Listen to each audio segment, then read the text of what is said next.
Hello.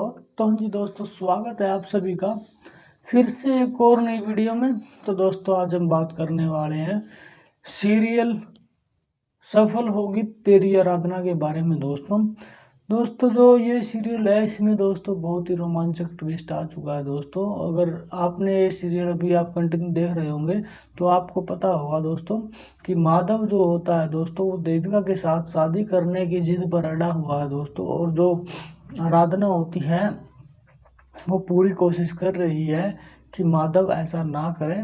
और दोस्तों यही अभी जद्दोजहद चल रही है दोस्तों इन दोनों के बीच में। और दोस्तों इसी के बीच में घर वाले ना एक कंपटीशन रख रहे होते हैं कि जो सबसे ज़्यादा पूरियाँ निकालेगा तो वो विनर होगा। तो दोस्तों पूरी तलने का कौन जो होता है दोस्तों कार्यक्रम वो शुरू होता है। और जो दोस्तों देविका होती है वो आराधना की गैस बिल्कुल ही कम कर देती है दोस्तों, जिससे कि आराधना का जो दोस्तों तेल है पूरी तलने के लिए वो गर्म ना हो पाए। और दोस्तों जो देविका है वो ज़्यादा पूरी निकाल करके विनर बन जाए दोस्तों।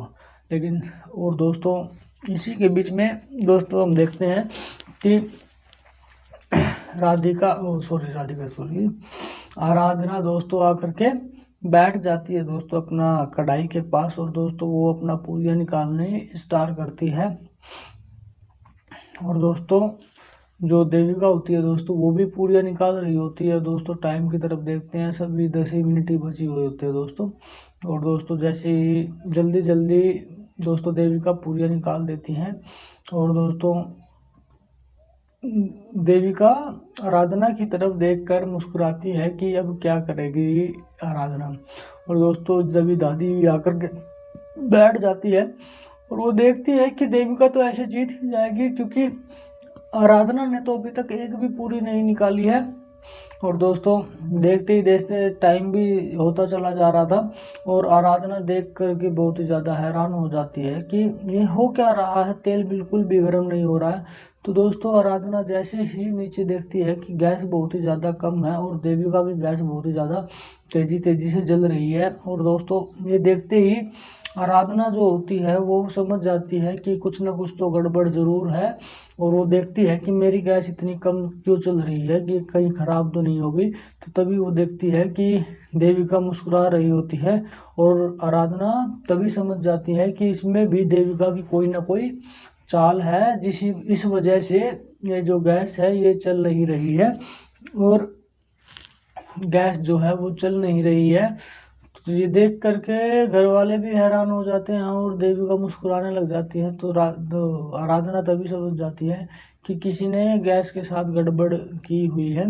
और दोस्तों उसी के साथ जो आराधना होती है वो गैस को सिलेंडर के पास जाकर के फुल कर देती है। और इसी बीच में हम देखते हैं जो दोस्तों देविका होती है वो बहुत ही ज़्यादा आगे लीड लेके चल रही होती है पूरियों में दोस्तों। उसने बहुत ही ज़्यादा पूरियाँ निकाल दी होती है दोस्तों। और अभी 10 बजने में केवल 5 ही मिनट का टाइम बचा हुआ था दोस्तों। और उसी के बीच में हम देखते हैं कि आराधना जो होती है दोस्तों वो गैस का फ्लेम जो होती है दोस्तों उसको तेज़ कर देती है। और दोस्तों वो पूरियाँ निकालनी शुरू करती है और देखती है कि उसी के बीच में दोस्तों गैस फ्लेम तेज करने के बाद राधिका जो सॉरी आराधना जो होती है वो बिल्कुल ही बड़ी कढ़ाई लेकर के आ जाती है और उसमें तेल को डाल देती है। और दोस्तों गैस को भी पूरी तेज कर देती है। और जो दोस्तों देविका होती है वो उसकी तरफ बस देखती ही रह जाती है कि ये आराधना क्या कर रही है। और दोस्तों उसी के बीच में आराधना सारी पूरियों को उठा करके एक ही बार में कढ़ाई में डाल देती है और एक ही बार में सभी को निकालने की तैयारी में लग जाती है। और देविका उसको आराधना को देखकर हैरान हो जाती है कि ये आराधना क्या कर रही है, ऐसे तो ये जीत ही जाएगी। और घर वाले आराधना से बहुत ही ज़्यादा इम्प्रेस हो जाते हैं।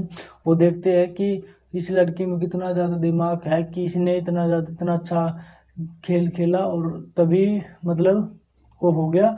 और उसको देखते ही जो दोस्तों देविका होती है वो भी अपनी सारी पूरियाँ डाल देती है अपना तेल में। और वो देखती है कि लेकिन जो देविका होती है, देविका की कढ़ाई बिल्कुल ही छोटी होती है दोस्तों, इसलिए देविका ज़्यादा पूरियाँ नहीं निकाल पाती है। और जो आराधना होती है वो जल्दी जल्दी करके सारी पूरियाँ निकाल लेती है। और दोस्तों जो देविका होती है वो आराम आराम से एक एक पूरी निकाल रही होती है, और वो देखती है कि ये हो क्या रहा है, आराधना ने तो राय से तो आराधना जीत ही जाएगी। और दोस्तों दोस्तों आप मतलब कंपटीशन जो चल रहा होता है, जो घर वाले होते हैं वो बहुत ही ज़्यादा खुश हो रहे थे, क्योंकि दोस्तों उनकी फेवरेट कैंडिडेट तो दोस्तों आराधना ही है। और दोस्तों देखते ही देखते आराधना सारी पूरियाँ निकाल लेती है, और उसी के बीच में देविका जो होती है, देविका आराधना की तरफ देख करके हैरान हो जाती है, और उसी के बीच में वो भी अपनी सारी पूरी निकाल कर उसकी तरफ मतलब जहाँ पर वो निकालने के बाद रखनी होती है वहाँ पर लेके जाने लग जाती है। और दोस्तों लेकिन आराधना वहाँ पर पहले पहुँच जाती है, और आराधना वहाँ पर जा करके उन पूरियों को देविका से पहले रख देती है। और दोस्तों इस मतलब क्या बोलते हैं कंपटीशन की विजेता जो होती है दोस्तों, वो होती है आराधना। और दोस्तों देविका उसको देख करके बहुत ज़्यादा मतलब दोस्तों हैरान हो जाती है कि ये मेरी तो प्लानिंग काम ही नहीं आई। और दोस्तों घर वाले बहुत ही ज़्यादा खुश होते हैं। और दोस्तों आराधना जो होती है वो माता के सामने हाथ जोड़ करके कहती है, हे माता आप बहुत बहुत ज़्यादा धन्यवाद, आपने मेरा साथ दिया। और दोस्तों ऐसे ही करते करते दोस्तों उसी बीच में दोस्तों कहती है कि आपका बहुत ही ज़्यादा धन्यवाद, आपने मेरा साथ दिया। और दोस्तों इसी के बीच में आ जाता है माधव। माधव जो दोस्तों आता है वो दोस्तों आकर के हाथ जोड़ता है। हाथ जोड़ने के बाद दोस्तों वो जो होता है वो लेता है देविका का साइड लेता है दोस्तों माधव, क्योंकि दोस्तों अभी जो एंड ऑफ द बात है दोस्तों, वो जो है माधव जो है वो शादी करने की सोच रहा है देविका के साथ। तो इसलिए दोस्तों वो देविका की साइड लेता है, और वो देविका से कहता है कि जीतने से ज़्यादा इम्पोर्टेंट होता है खेल में पार्टिसिपेट करना, खेल को खेलना।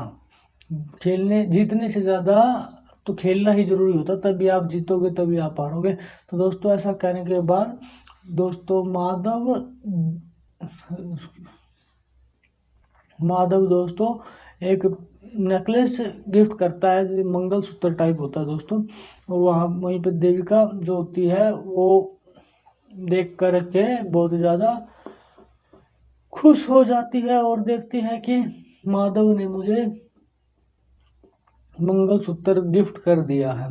और ये देख करके सभी घर वाले हैरान हो जाते हैं कि कंपटीशन की विजेता तो आराधना थी, लेकिन इसमें भी माधव ने जो जिसको माधव पसंद करता है उसी को वो अपने गिफ्ट वगैरह दे होता है वो दे रहा होता है। और दोस्तों जो माधव होता है वो आराधना को गिफ्ट देते समय कहता है कि आज से ठीक 9 दिन के बाद हम लोग शादी कर लेंगे, और मैं तुम्हें शादी पर यही मंगलसूत्र पहनाऊंगा। तो दोस्तों ये सुन कर के घर वाले सभी हैरान हो जाते हैं कि ये माधव क्या कह रहा है कि 9 दिन बाद शादी कर लेंगे हम दोनों। और देविका जो होती है वो बहुत ही ज़्यादा खुश हो जाती है। और दोस्तों देविका जो होती है वो आराधना पर टोंट मारने लग जाती है कि ठीक 9 दिन बाद हम शादी कर लेंगे। और दोस्तों माधव जो होता है वो भी बहुत ही ज़्यादा खुश होता है देविका की बातों से। और दोस्तों इस बीच में हम देखते हैं कि घर वाले बिल्कुल भी खुश नहीं होती है इन दोनों की बातों से, और आराधना तो बिल्कुल भी खुश नहीं होती है, क्योंकि आराधना का पति होता है वो माधव, तो इसलिए वो क्यों ही खुश होगी। तो दोस्तों घर वाले जो होते हैं, घर वाले भी माधव से बिल्कुल भी खुश नहीं होते हैं। और इसी के बीच में हम देखते हैं कि माधव जो होता है वो आराधना की तरफ देख करके हाथ जोड़ करके माता की तरफ अपना पूजा वगैरह करके वहाँ से चला जाता है देविका के साथ। और वहीं पर आराधना अकेली खड़ी रह जाती है, और घर वाले भी आराधना के साथ ही होते हैं। और वो देखते हैं कि ये आराधना के साथ बिल्कुल भी अच्छा नहीं हो रहा होता है। तो दोस्तों इसी के बीच में आराधना जो होती है वो माता रानी से हाथ जोड़कर विनती करती है कि अब तो केवल और केवल 9 ही दिन बचे हैं शादी के लिए, तो अब मैं क्या करूं। तो वो हाथ जोड़ कर प्रार्थना करने लग जाती है। तो उसी के बीच कहती है कि मुझे कोई रास्ता दिखाइए जिससे कि मैं इस शादी को रोक पाऊं। तो दोस्तों आगे बढ़ने से पहले आप सभी से मेरी एक रिक्वेस्ट है, अगर आप हमारे चैनल पर नए हो तो कृपया करके आप हमारे चैनल को सब्सक्राइब कर लीजिए, ताकि आगे आने वाली वीडियो की नोटिफिकेशन आप तक पहुंच जाए और आप हमारे वीडियो को सबसे पहले देख पाएं। और दोस्तों इसी के बीच में दोस्तों जब आराधना माता रानी से हाथ जोड़कर विनती कर रही होती है, तो उसी के बीच में जो माता रानी होती है वो उनके मंदिर से एक चुनरी उड़ कर के आ जाती है हवा की ओर से। और वो देखती है कि आराधना उसको लेकर के जैसे ही चलती है, पीछे से आराधना को आभास होता है कि पीछे कोई कुछ ना कुछ तो है ज़रूर। और वो देखती है कि पीछे कुछ रखा है।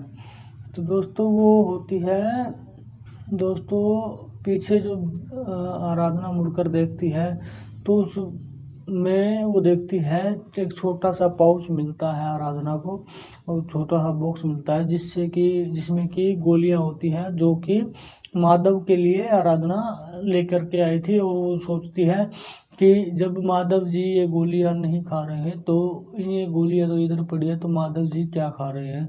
तो दोस्तों आराधना समझ जाती है कि कुछ ना कुछ गड़बड़ जरूर है। और दोस्तों तभी वो हाथ जोड़कर माता रानी का करने लग जाती है दोस्तों वो। और इसी बीच में दोस्तों आ जाती है दादी। दादी आने के बाद दोस्तों आराधना जो होती है वो दादी को बता देती है कि माधव जी जो गोलियां ले रहे हैं वो उनको नकली गोलियां दी जा रही हैं। और वो देख करके बहुत ही ज़्यादा हैरान हो जाती है। और वो कहती है कि मैं अभी जा करके पूछ लेती हूँ कि ये किसकी ज़रूरत है। और उसी के बीच में दादी को रोक देती है आराधना। कहती है कि हम ऐसे अगर उनसे सीधे जाकर बोलेंगे तो उससे जो माधव जी है वो बिल्कुल हमारी बात पे बिल्कुल भी विश्वास नहीं करेंगे। और दोस्तों बात आराधना की भी ठीक होती है, क्योंकि दोस्तों बिना प्रूफ के कोई भी किसी पे यकीन नहीं करता। तो इसलिए आराधना कहती है कि मैं पहले एक बार सबूत इकट्ठा कर लेती हूँ, उसके बाद हम माधव जी को बताएंगे, क्योंकि सबूत के बिना कुछ भी कहना सही नहीं होगा। तो दोस्तों आज की वीडियो में बस इतना ही था। और दोस्तों मैं उम्मीद करूँगा कि आपको ये वीडियो अच्छी लगी होगी। और दोस्तों ये वीडियो अगर आपको अच्छी लगी हो तो कृपया करके आप इस वीडियो को लाइक कर दें, और दोस्तों चैनल को सब्सक्राइब कर दें। और कमेंट बॉक्स में आप बताएं हम अगला एक्सप्लेनेशन किस वीडियो पर बनाएं, ताकि दोस्तों हम आपके लिए अच्छी से अच्छी वीडियोस प्रोवाइड कर पाएँ। तो दोस्तों आपको भी अच्छा लगेगा और हमारे लिए तो दोस्तों है ही सही है वो। और दोस्तों मैं आप सभी से मेरी यही रिक्वेस्ट है कि अभी तक जिसने भी हमारे चैनल को सब्सक्राइब नहीं किया है तो आप हमारे चैनल को सब्सक्राइब कर लीजिए और बेल आइकन को कर लीजिए ऑन, ताकि आगे आने वाली वीडियो की नोटिफिकेशन आप तक टाइम से पहुंच जाए। तो धन्यवाद दोस्तों, आज के लिए बस इतना ही। फिर मिलते हैं आपसे एक और नई वीडियो में, तब तक के लिए बाय बाय।